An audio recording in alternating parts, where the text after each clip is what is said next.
নমস্কার, আরও একবার সবাইকে আন্তরিক অভিনন্দন। আমি জ্যোতিষাচার্য, সংখ্যাতত্ত্ব এবং বাস্তু বিশেষজ্ঞ অরুণ অধিকারী। আজ যে বিষয়টি আলোচনা করব, ম্যাক্সিমাম বাস্তুতে এই প্রবলেম রয়েছে। ম্যাক্সিমাম বাস্তুতে এই প্রবলেমের জন্য উন্নতির জায়গাটা আসে না, না হয় নানান দিক থেকে প্রবলেম তৈরি হয়। সেটি হচ্ছে আমাদের টয়লেট। আমাদের টয়লেট কোথায় হওয়া পজিটিভ আর কোথায় হওয়া নেগেটিভ, এই বিষয়টি নিয়ে আমাদের মধ্যে কনফিউশন রয়েছে। আমরা বুঝতেই পারি না যে অ্যাকচুয়ালি টয়লেট কোথায় করা উচিত। তো সেই বিষয় নিয়ে আজ ডিটেলস আলোচনা করব, আপনাদেরকে সঠিক ইনফরমেশন দেবো, সঠিকভাবে বুঝিয়ে দেওয়ার চেষ্টা করব, যাতে নিজেরাই আপনাদের নিজেদের টয়লেটকে সঠিক জায়গাতে করতে পারেন অথবা সঠিক রেমেডি ব্যবহার করে এই নেগেটিভ প্রভাব থেকে মুক্তির পথ পেতে পারেন। তো সম্পূর্ণ ভিডিওটি অবশ্যই দেখুন। আলোচনা যদি ভালো লাগে লাইক, কমেন্ট এবং শেয়ার করতে পারেন। আমার সাথে যারা পার্সোনালি যোগাযোগ করতে চাইছেন, বাস্তু যারা বিচার করতে চাইছেন, নাম্বার শুধুমাত্র ভিডিও ডেসক্রিপশনে এবং ইন্ট্রোতেও দেওয়া আছে। আপনারা ফোন করে কিংবা হোয়াটসঅ্যাপের মাধ্যমে বুকিং করতে পারেন। আর আপনি যদি একজন নতুন দর্শক হয়ে থাকেন অথবা বাস্তু সংক্রান্ত যে কোনো ডিটেলস ভিডিও পাওয়ার জন্য চ্যানেলটিকে অবশ্যই সাবস্ক্রাইব করে রাখবেন। তো চলুন আলোচনা শুরু করা যাক। তো টয়লেট কোথায় হওয়া উচিত, কোথায় হওয়া উচিত না, নেগেটিভ কোনো জোনে যদি টয়লেট হয়ে যায় সেক্ষেত্রে আমাদের জীবনে কোন কোন দিক থেকে কি ভাবে নেগেটিভ প্রভাব পড়তে পারে, সমস্ত কিছু এক এক করে আলোচনা করার চেষ্টা করব। তো চলুন আপনাদেরকে একটু হাতে কলমে বুঝিয়ে দেওয়ার চেষ্টা করি, যাতে আপনাদের বুঝতে সুবিধা হয়। তো ধরুন এটা আপনার সম্পূর্ণ বাস্তু আর এটা আপনার বাড়ির মিডল পয়েন্ট। আপনার বাড়ির মিডল পয়েন্টে যখন আপনি দাঁড়াচ্ছেন তখনই আপনার বাড়িকে আপনি 16টি ভাগে ভাগ করতে পারবেন। এর মধ্যে কোথায় টয়লেট হওয়া উচিত, কোথায় টয়লেট হওয়া উচিত না, আমি এক এক করে আলোচনা করব। প্রথমেই শুরু করব নর্থ ওয়েস্ট এই জোনটা থেকে। আপনার বাড়ির প্রপার নর্থ ওয়েস্টে যদি টয়লেট চলে আসে সেক্ষেত্রে সেই পরিবারের মানুষদের স্পিরিচুয়ালিটি অর্থাৎ ধর্মকর্মের প্রতি, ভগবানের প্রতি বিশ্বাস অবিশ্বাসের জায়গাটা কিন্তু একেবারে নষ্ট হয়ে যায়। একই সাথে সেই পরিবারে বসবাসকারী মানুষদের মধ্যে সেক্স প্রবলেম আসে, ইন্টিমেসিতে প্রবলেম আসে, অথবা বেড প্লেজার কিন্তু সেই পরিবারের মানুষরা একদমই পায় না। একই সাথে যে কোনো কিছুর থেকে তাদের অ্যাট্রাকশন কমে যায়, তাদের প্যাশন একদমই নষ্ট হয়ে যায়। এবার আসছে নর্থে যদি টয়লেট চলে আসে সেক্ষেত্রে যে কোনো দিক থেকে গ্রোথে সমস্যা আসে, মানি অর্থাৎ টাকা পয়সা সংক্রান্ত সমস্যা অবশ্যই লক্ষ্য করা যায়। সেই পরিবারে বসবাসকারী মানুষদের নতুন কোনো সুযোগ সুবিধায় আসতে চায় না। এমনকি যারা সেলসের কাজ করেন তাদের জন্য কিন্তু অত্যন্ত নেগেটিভ একটা সমস্যা উত্তর দিকে যদি টয়লেট থাকে। একই সাথে আপনার বাড়ির টয়লেট যদি নর্থ ইস্টে চলে আসে সেক্ষেত্রেও অত্যাধিক সমস্যার সম্মুখীন করতে হয়। সেক্ষেত্রে কিন্তু সেই পরিবারের মানুষদের স্বাস্থ্য সংক্রান্ত দিক থেকে প্রবলেম থাকে। স্বাস্থ্য সংক্রান্ত খরচ অত্যাধিক বেড়ে যায়, অথবা হেলথ, ইমিউনিটি পাওয়ার, রিকভারি অর্থাৎ স্বাস্থ্য সংক্রান্ত কোনো সমস্যা হলে রিকভারি হতে অবশ্যই সমস্যা হয়। একই সাথে সেই বাস্তুতে বসবাসকারী মানুষদের মধ্যে যে কোনো দিক থেকে উদ্যম একেবারেই নষ্ট হয়ে যায়। তো ডাক্তারের পেছনে খরচ বাড়ে এবং হিলিং পাওয়ার একেবারেই কমে যায়। এবার আসছে নর্থ ইস্ট। এই জোনটাতে টয়লেট হওয়াকে সব থেকে নেগেটিভ হিসাবে ধরা হয় বাস্তুশাস্ত্রে, কারণ নর্থ ইস্টে যদি টয়লেট চলে আসে কোনো রেমেডি ব্যবহার করে কিন্তু তার থেকে পরিত্রাণ পাওয়া যায় না। তো নর্থ ইস্টে যদি টয়লেট চলে আসে প্রথম যে সমস্যাটা আসে, সেই বাস্তুতে বসবাসকারী মানুষদের মধ্যে ক্যান্সার হওয়ার সম্ভাবনা যেমন বেড়ে যায়, একই সাথে প্যারালাইসিস হওয়ার মতো সম্ভাবনাও কিন্তু অনেকাংশে বৃদ্ধি পায়। একই সাথে সেই পরিবারে বসবাসকারী মানুষদের মধ্যে অর্থাৎ সেই বাস্তুতে বসবাসকারী মানুষদের মধ্যে মানসিক সমস্যা অবশ্যই থাকে, অর্থাৎ মানসিক দিক থেকে সমস্যা, স্পষ্টতা, কোনো কিছুর দক্ষতা, কোনো কিছুর আশা করা অথবা মেন্টাল স্টেবিলিটির জায়গাটা কিন্তু কোনোভাবেই ভালো হয় না। একই সাথে সেই পরিবারের স্বাস্থ্য সংক্রান্ত দিক থেকেও প্রবলেম অবশ্যই চলে আসে। এবার আসছে নর্থ ইস্ট। আপনি যে বাড়িতে বসবাস করছেন সেই বাড়ির নর্থ ইস্টেও যদি টয়লেট চলে আসে এটাকেও অত্যন্ত নেগেটিভ হিসাবে ধরা হয়। সেই পরিবারের মানুষেরা আনন্দ করতে ভুলে যায়, অর্থাৎ ফান, হ্যাপিনেস। সেই পরিবারের মানুষদের মেজাজ যখন তখন কিন্তু বিগড়ে যায়, অর্থাৎ রাগ, হঠকারী সিদ্ধান্ত নেওয়ার মতো বিষয়গুলো চলে আসে যদি নর্থ ইস্টে টয়লেট আসে। এবার আসছে প্রপার ইস্ট। প্রপার ইস্টে যদি টয়লেট চলে আসে, সেই পরিবারে বসবাসকারী মানুষদের সোশ্যাল, পাবলিক গ্যাদারিং, নেটওয়ার্কিং এবং কানেকশনের জায়গাটা একেবারে নষ্ট হয়ে যায়। সরকারি যে কোনো কিছুর সুযোগ সুবিধা থেকে কিন্তু বঞ্চিত হয়ে যায়। বিশেষ করে মার্কেটিং এর কাজ যারা করেন তাদের জন্য প্রপার ইস্টে যদি টয়লেট চলে আসে সেটাকে সব থেকে নেগেটিভ হিসাবে ধরা হয়। এবার আসছে ইস্ট সাউথ ইস্ট। এই জোনের মধ্যে যদি টয়লেট চলে আসে সেক্ষেত্রে সেই বাস্তুতে বসবাসকারী মানুষদের মধ্যে অ্যানালিসিস করার ক্ষমতা কমে যায়। সেই পরিবারের মানুষদের মধ্যে চার্মিং নষ্ট হয়ে যায়, দক্ষতা নষ্ট হয়ে যায়। সেই পরিবারের মানুষদের মধ্যে ম্যানিফেস্টেশন একদমই নষ্ট হয়ে যায়। তো এই সমস্ত দিক থেকে প্রবলেম আসে এই জোনের মধ্যে যদি টয়লেট আসে। এবার আসছে সাউথ ইস্ট।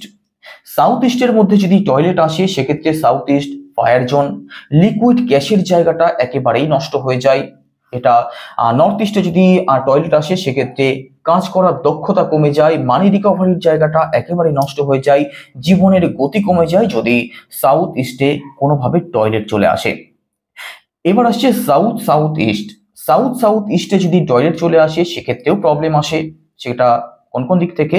প্রথমত সেই পরিবারে অর্থাৎ সেই বাস্তুতে বসবাসকারী মানুষদের যে কোনো দিক থেকে পাওয়ার কমে যায়।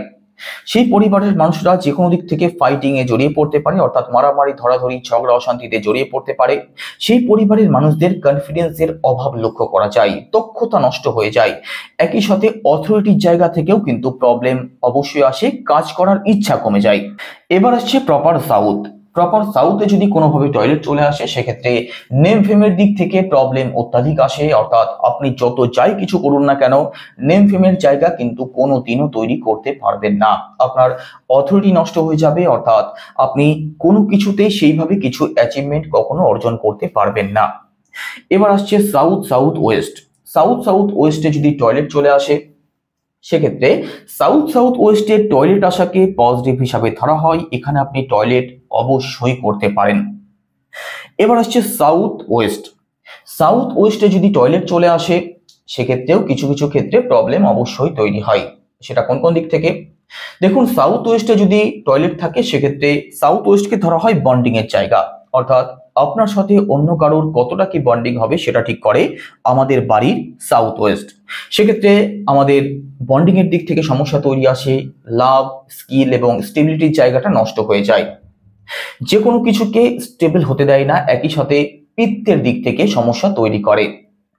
এই জায়গাতে টয়লেট হওয়া তো মোটেই উচিত নয়। এই জায়গাতে যদি ফ্যামিলি ফটো রাখা হয় সেটাকে সব থেকে শুভ বলে মনে করা হয়।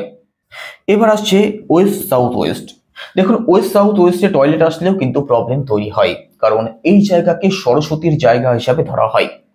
আমাদের এডুকেশনাল যে কোনো দিক ঠিক করে আমাদের বাড়ির ওয়েস্ট সাউথ ওয়েস্ট। তো এখানে যদি টয়লেট আসে প্রথমত এডুকেশনের দিক থেকে প্রবলেম আসে, নলেজের দিক থেকে প্রবলেম আসে, কোনো কিছু জানার ইচ্ছা কমে যায়, কমিউনিকেশনের জায়গাটা কমে যায়। একই সাথে দেখুন, যারা স্টুডেন্ট আছেন তাদের জন্য কিন্তু প্রবলেম অবশ্যই তৈরি হয় কোনো বাড়ির ওয়েস্ট সাউথ ওয়েস্টে যদি প্রবলেম আসে, অর্থাৎ কোনোভাবে যদি টয়লেট চলে আসে সেই স্টুডেন্টদের যে কোনো কিছু বুঝতে অর্থাৎ ক্যাচ করতে প্রবলেম হয়। এবার আসছে প্রপার ওয়েস্ট।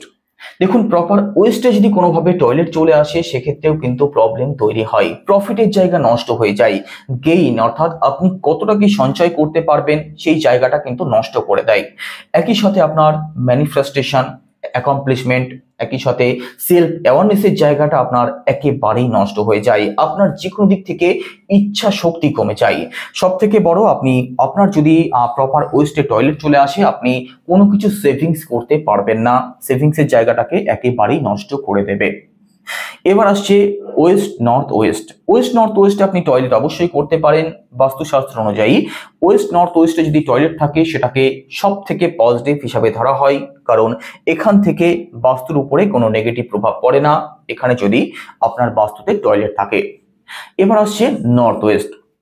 নর্থ ওয়েস্টে যদি টয়লেট থাকে সেক্ষেত্রেও কিন্তু প্রবলেম আসে। সেটা কোন কোন দিক থেকে? প্রথমত মুড সুইং খুব বেশি হয়, যে কোনো দিক থেকে সাপোর্টের জায়গাটা নষ্ট হয়ে যায়, ব্যাংক, অ্যাডমিনিস্ট্রেশন এই সমস্ত দিক থেকে প্রবলেম আসে, লিগাল কোনো ইস্যুতে আপনি জড়িয়ে পড়তে পারেন, কারণ এই দিকটাকে ধরা হয় রুদ্র ভগবানের দিক হিসাবে। তো এখানে যদি আপনার টয়লেট থাকে সেক্ষেত্রে সেই পরিবারে চুরি, ছিনতাই এই সমস্ত দিক থেকে প্রবলেম আসতে পারে, ঘুমের সমস্যা হতে পারে, মুড সুইংয়ের দিক থেকে প্রবলেম তৈরি অবশ্যই হতে পারে। তো এই দিকেও যাতে টয়লেট না থাকে সেটাকেও আপনাকে বিশেষভাবে লক্ষ্য রাখতে হবে। তো এতক্ষণে আপনি অবশ্যই বুঝে গেছেন যে এটা আপনার সম্পূর্ণ বাস্তু। আপনার সম্পূর্ণ বাস্তুর মধ্যে কোথায় সমস্যা আছে, কোন জোনে সমস্যা আছে, সেই দিকের রেমেডি আপনাকে ব্যবহার করতে হবে। তো দেখুন, এখান থেকে শুরু করে নর্থ ইস্ট পর্যন্ত এটা ওয়াটার জোন, এখান থেকে শুরু করে ইস্ট সাউথ ইস্ট পর্যন্ত এয়ার জোন, এখান থেকে শুরু করে এটা ফায়ার জোন, এটা আর্থ জোন, এখান থেকে শুরু করে নর্থ ওয়েস্ট পর্যন্ত স্পেস জোন। কোনোভাবে যদি আপনার টয়লেট এই ওয়াটার জোনের মধ্যে চলে আসে সেক্ষেত্রে 4 ইঞ্চি নীল টেপ আপনাকে ব্যবহার করতে হবে, অর্থাৎ 4 ইঞ্চি ব্লু টেপ আপনাকে ব্যবহার করতে হবে। কোনোভাবে এয়ার জোনের মধ্যে যদি টয়লেট চলে আসে সেক্ষেত্রে 4 ইঞ্চি গ্রিন টেপ আপনাকে ব্যবহার করতে হবে। কিভাবে? এইভাবে, এই যে কোমরটা আছে কোমরের চারদিক করে আপনাকে এটা ব্যবহার করতে হবে। একই সাথে ফায়ার জোনের মধ্যে যদি চলে আসে সেক্ষেত্রে 4 ইঞ্চি লাল টেপ, কোনোভাবে আর্থ জোনের মধ্যে যদি চলে আসে 4 ইঞ্চি ইয়েলো টেপ অর্থাৎ হলুদ টেপ, আর কোনোভাবে স্পেস জোনের মধ্যে যদি টয়লেট চলে আসে সেক্ষেত্রে 4 ইঞ্চি হোয়াইট টেপ আপনাকে ব্যবহার করতে হবে। তাহলেই যে টয়লেটের দিক থেকে যে নেগেটিভ প্রভাব আপনাদের বাস্তুর উপরে পড়ছিল সেটা অবশ্যই ঠিক হতে দেখা যাবে। তবে আবারও বলছি, নর্থ ইস্ট এই যে জোনটা, এর মধ্যে যদি টয়লেট চলে আসে, কিচেন চলে আসে, সেক্ষেত্রে কোনো রেমেডি ব্যবহার করে কিন্তু কোনো ফল আপনি পাবেন না। সেক্ষেত্রে সেই টয়লেট অথবা সেই কিচেন আপনাকে সরাতেই হবে। তো এটাই আশা করছি অবশ্যই বুঝতে পেরেছেন। আমি প্রতিটা পয়েন্টকে ধরেই বিশ্লেষণ করার চেষ্টা করেছি। এরপরেও যদি বুঝতে কিছু অসুবিধা হয় অবশ্যই কমেন্ট করে জানাবেন। আমি পরবর্তীতে এই বিষয় নিয়ে আরো ডিটেলসে ভিডিও আনার চেষ্টা করব। সবাই ভালো থাকুন, সুস্থ থাকুন। নমস্কার।